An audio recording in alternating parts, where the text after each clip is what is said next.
दशरथ जी अपने महल में बैठ करके सोच रहे हैं। बहुत समय की बात है, आकाशवाणी ने कहा था कि मैं पुत्र के रूप में आपके महल में अवतार लूंगा।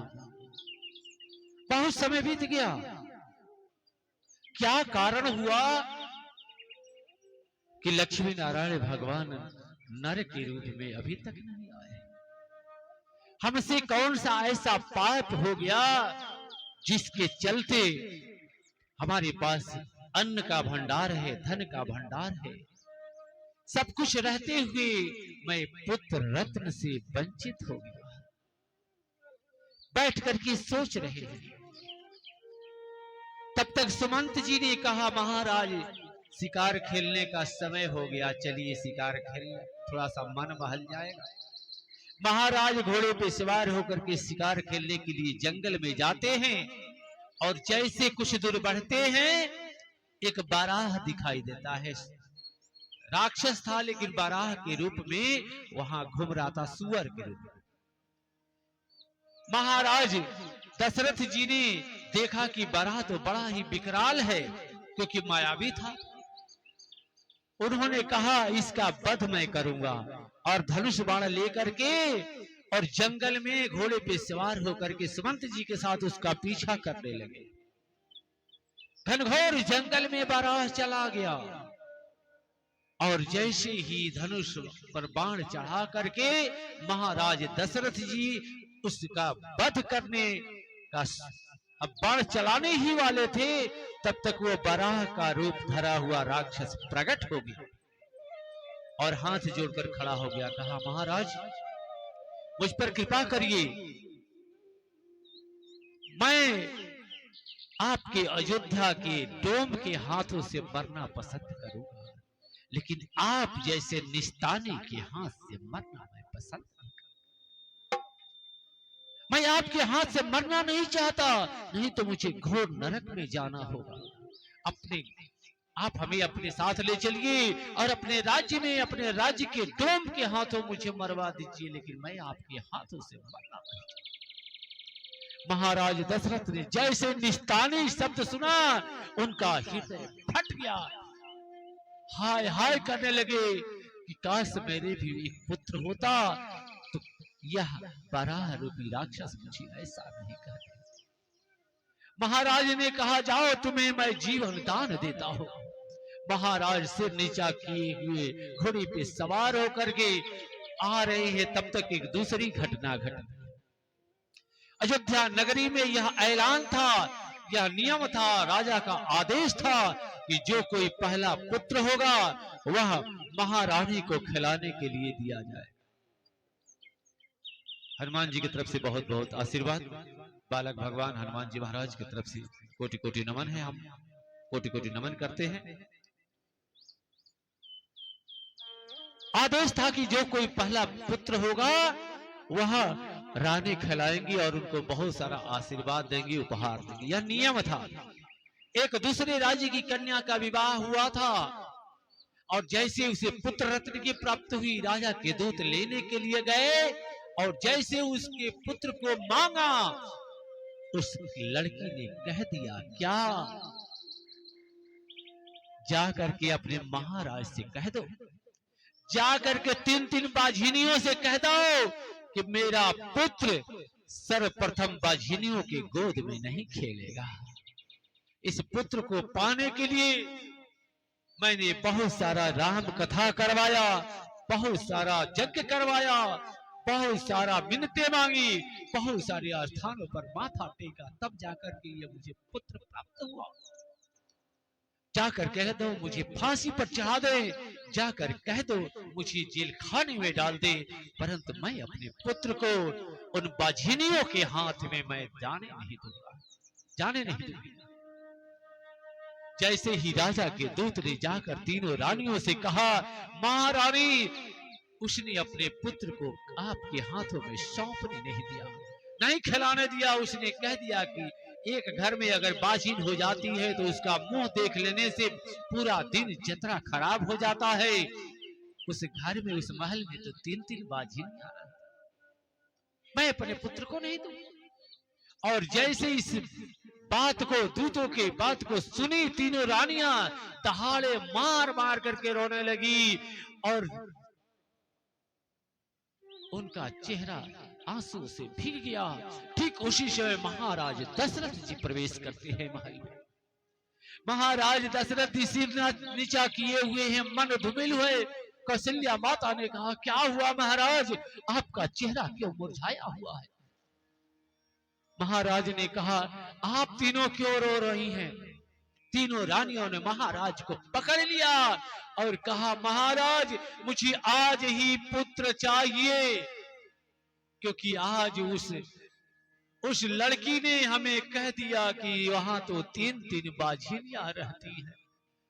राजा भी बोले कि हमको तो उस राक्षस रूपी 12 रूपी राक्षस ने कह दिया कि आप निसंतान हो, आप अपने हाथ से मुझे मत। जब ऐसा करुण दृश्य हुआ, जब दोनों तीनों रानियां उनसे लिपट कर रोने लगी, महाराज दशरथ जी भी रोने लगे और उनके जीवन में पहली बार उन्होंने विधाता को कहा, कहाँ हो? हम तो भक्त हैं, हम तो भूल कर सकते हैं प्रभु, लेकिन आपने कह दिया कि मैं आऊंगा। कब आओगे? जब यह रघुवंश तहस नहस नष्ट भ्रष्ट हो जाएगा। अब तो आ जाओ सरकार। एक बार भूपति मन माही। देखिए, जिसको पुत्र होता है ना, वो बड़ा खुश होता है, लेकिन जो पुत्र नहीं रहता उसका दर्द तो वही समझता है। एक बार भूपति मन माही, एक बार भूपति मन माही, एक बार भूपति मन माही, एक बार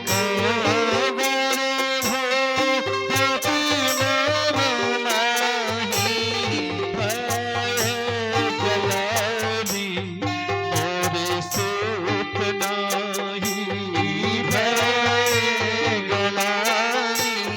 माही,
एक बार भूपति मन माही, भय गलानि मोरे सुत नाही। एक बार महाराज दशरथ जी के जीवन में ग्लानि हुआ। ग्लानि का मतलब समझते हैं महाराज? एक बार कोई गोली मार दे तो एक बार में ही प्राण, लेकिन जब जब वो अपने पैर पर उसकी निगाहें जाती हैं, जब जब उनके हाथ पर निगाहें जाती हैं, बार बार उनका मन कहता है कि इससे तो मर जाना अच्छा था, क्योंकि मेरे हाथ नहीं, मेरे पैर नहीं। ठीक उसी प्रकार महाराज दशरथ जी को जब जब याद आई कि विधाता ने हमें भुला दिया, तब तक वो सोचते कि काश ठाकुर जी हमारे ऊपर जल्दी ही कृपा कर देते, जल्दी आ जाते तो हमारा भी जीवन धन्य हो जाता। जब मानव जीवन के ऊपर संकट आता है तो कहाँ जाना चाहिए? गुरु जी के पास जाना चाहिए। आज हम लोग गुरु जी को भुला गए ना जी महाराज जी। जो गुरु हमें शिक्षा देता है, जो गुरु मुझे इस लायक बनाता है कि हम दो शब्द ठाकुर जी की कथा बोल सके, उस गुरु जी को हमको लड़की की शादी में याद है, वो भी करते करते नहीं करते। लेकिन महाराज दशरथ जी उतने बड़े आदमी, चक्रवर्ती सम्राट, जब उनके ऊपर संकट पड़ा, कहां गए? गुरु गृह गए तुरंत महिपाला, और चरण लाग कर विनय। चरण लागी मतलब दंडवत प्रणाम, ठाकुर जी के सामने और गुरु जी के सामने दंडवत प्रणाम करना चाहिए। दंडे की तरफ जहां ठाकुर जी के सामने देखते हैं बहुत सारे प्रणाम। और दूसरा प्रणाम क्या होता है? पैर छू करके प्रणाम करना। केवल कि आपको एक नहीं 4-4 पुत्र होंगे। महाराज दशरथ जी ने कहा आपको कैसे पता है? गुरु जी ने कहा देखो, मेरे पिताजी ब्रह्मा जी हैं, मैं उनका मानस पुत्र हूं। मैं इस रघुकुल में उपरोहिती करने के लिए आने के लिए तैयार नहीं था। उपरोहिती कर्म बड़ा ही निंदित कर्म है, इसमें कल्याण करना पड़ता है और जजमान के सामने बहुत मेहनत करना पड़ता है, परंतु जजमान इसका महत्व नहीं समझता। वो पवनी समझता है, जैसे हजाम बारी है वैसे पवनी समझता है, वो महत्व नहीं देता। यह बड़ा ही निंदित कार्य है। मैंने कहा पिताजी मुझसे सब कुछ करवा लीजिए, दूसरा कार्य करवा लीजिए, लेकिन मैं ये पुरोहिती कर्म नहीं करूंगा। फिर मेरे पिताजी ने बहुत समझाया। उन्होंने कहा पुत्र आप जाओ, रघुकुल का गुरुवाई करो, रघुकुल का उपरोहिती करो। इसी रघुकुल में भगवान नारायण का अवतार होगा और उसी कुल के कारण आपका भी मोक्ष हो जाओगे, मोक्ष हो जाएगा तुम्हारा भी भवसागर से नैया पार हो जाएगी। हमारे पिताजी ने कहा और उनकी आज्ञा को मान करके मैं आया, और पिताजी ने कहा महाराज दशरथ को एक नहीं 4-4 पुत्र प्राप्त होंगे। ठाकुर जी विष्णु भगवान अपने 4-4 अंशों के साथ रघुकुल में अवतार लेंगे, अयोध्या में अवतार लेंगे, महाराज दशरथ के पुत्र बन के आए। वो समय आने वाला है। बस यह सुनते ही महाराज दशरथ जी हर्ष से एकदम प्रसन्न हो गए और प्रसन्न होकर झूमने लगे, नाचने लगे, क्योंकि अंधे को आंख जैसे मिल जाता है, निर्धन को धन मिल जाता है, जिस प्रकार प्रसन्न होता है महाराज गुरु जी की वाणी को सुनकर के प्रसन्न हो गए। गुरु जी ने कहा कि इसके लिए एक यज्ञ कराना पड़ेगा। महाराज ने कहा फिर देर किस बात की गुरुदेव, यज्ञ हो जाए, जल्दी हो जाए। कहा जल्दी की आवश्यकता नहीं, तैयारी करो, क्योंकि मैं इस यज्ञ को नहीं कराता। फिर कौन कराएगा महाराज? गुरु जी ने कहा वशिष्ठ जी ने कि इस यज्ञ के ज्ञाता हैं कौन? पुत्र कामेष्टि यज्ञ कराने वाले हमारे दूसरे आचार्य हैं, जो यज्ञ को कराते हैं, उनको बुलवाया जाएगा, उनसे यज्ञ करवाया जाएगा। श्रृंगी ऋषि इस यज्ञ के ज्ञाता हैं, वही आचार्य हैं। श्रृंगी ऋषि को बुलवाया गया और पुत्र कामेष्टि यज्ञ करवाया गया। और यज्ञ की पूर्णाहुति के दिन यज्ञ भगवान स्वयं पायस खीर की कटोरी लिए यज्ञ भगवान स्वयं प्रकट हुए, और दशरथ जी को नहीं दिए, वशिष्ठ जी को दिए। क्यों? क्योंकि वशिष्ठ जी ही आचार्य थे। वशिष्ठ जी को दिए और कहे कि दशरथ जी को दे दो, दे दीजिए। और दशरथ जी तीनों रानियों में यथा जो उन्होंने वितरित किया। और कुछ दिनों के बाद एही विधि गर्भ सहित सब नारी,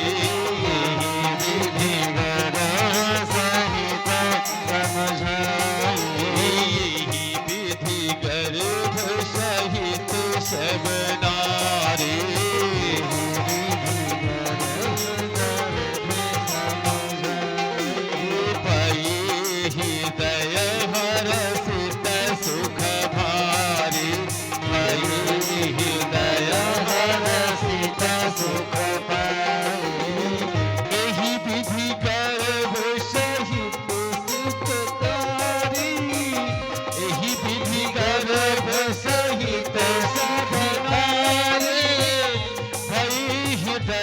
सब सुख सुखवारी, भई हृदय हर्षित सुख भारी, तेहि बुद्धि गर्भ सहित सब नारी, एहि बुद्धि गर्भ सहित सब नारी, एहि बुद्धि गर्भ सहित सब नारी, एहि बुद्धि गर्भ सहित सब नारी। तीनों रानियां गर्भवती हुई और उसके बाद जैसे दिन बीता, हमारे ठाकुर जी अब आने ही वाले हैं।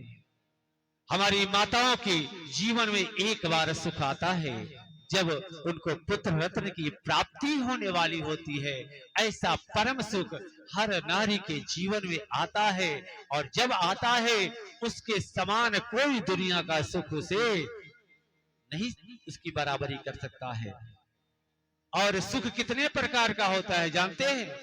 सुख 4 प्रकार का होता है। पहला सुख की करा भेटाई गुरुजी बानी तो तनी कुछ सुनी, कुछ सुनाई, बहुत सुनाई तनी कुछ सुनी।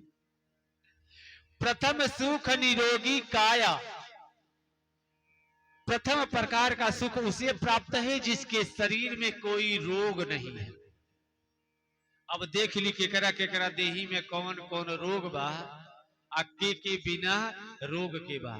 जे बिना रोग के बा बुझी कि पहला सुख जीवन के ओकरा प्राप्त बा, ओकरा के मिलता।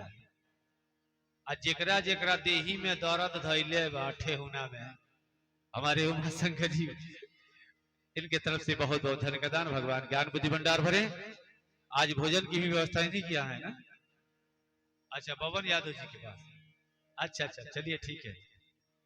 अच्छा, बबन यादव जी की आप यहाँ आज सभी हमारे साथियों के साथ भोजन की व्यवस्था है। ठाकुर जी इसी तरह सबका मंगल करे, सबको बढ़ाएं। प्रथम सुख निरोगी काया, दूसरा सुख रहे कछुमाया। पहला सुख उसको पास है जिसका शरीर निरोग है, और दूसरा सुख उसे प्राप्त है जिसके पास कुछ माया है, कुछ धन है, कि कुछ हम हो बढ़िया से खाई, अब पंडित जी पहुंच जाए तो उनको से खूब बढ़िया से पवाई। प्रथम सुख निरोगी काया, दूसरा सुख रहे कछु माया, और तीसरा सुख सुलक्षणा नारी। जौन हम कही तौन हमार मेहरारू कर है, आ जौन हमार मेहरारू कहे तौन हम हो न जी।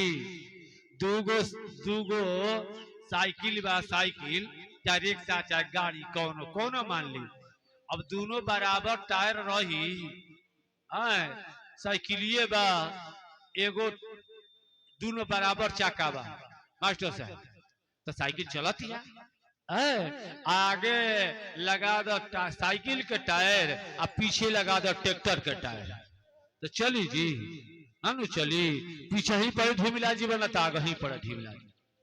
वही तरह जीवन के चलावे खातिर दूगो चाका बा, एगो मर्द के एगो मेहरारू के। तो दोनों चाका अगर समान रही, बढ़िया से चली नीमन। अच्छा, में अगुआ के कौन काम बा? अगुआ के क्यों पूछेला जी? जब बियाह होला वो दिन अगुआ के बड़ी मानी रहेला न जी बासुर साहब। आ जैसे बियाह हो गई अगुआ के केहू पूछेला, आ दोनों जाना मर्द मेहरारू खूब नीमन से निभहब तब बुढ़ौती पार हो जाए। आ ना ही एक जानी पूर्व खींचब, एक जानी पश्चिम खींचब, तो 1 महीना 2 महीना ओकरा बाद अलगा बिलगी, झोटा झोटी, लाता लाती, काटा काटी, कोट पौधारी। तू अपना घरे, हम तो बोले बढ़िया बिया है ना भाई, हम अपना घर, तू अपना घर। माता जी लोग 2 बात कहे लगे। एगो बात, ए जी ए हमारा औरता की ना रहे व्यवस्था हमरा के राखे के, तो काहे के बियाह कोई नहीं। अरे हम ही बियाह कोई नहीं, तोहरो तो माई बाबू बियाह कोइल। ओकरा बाद एगो बात औरी कहली, तनी हमरे बेरी राउर घट जाला। अभी दोसर केहू कह दे, तभी छठी में 5000 के साड़ी किन दे। हम कहनी कि 200 के साड़ी कीनी तो हमारा बेरी कहतनी कि पैसे नहीं खे। अब बताओ, तो दोनों आदमी जब बराबर में रही तो खूब बढ़िया से जीवन चली। आ ना ही एगो ट्रैक्टर के टायर एगो साइकिल के टायर तो कैसे चली।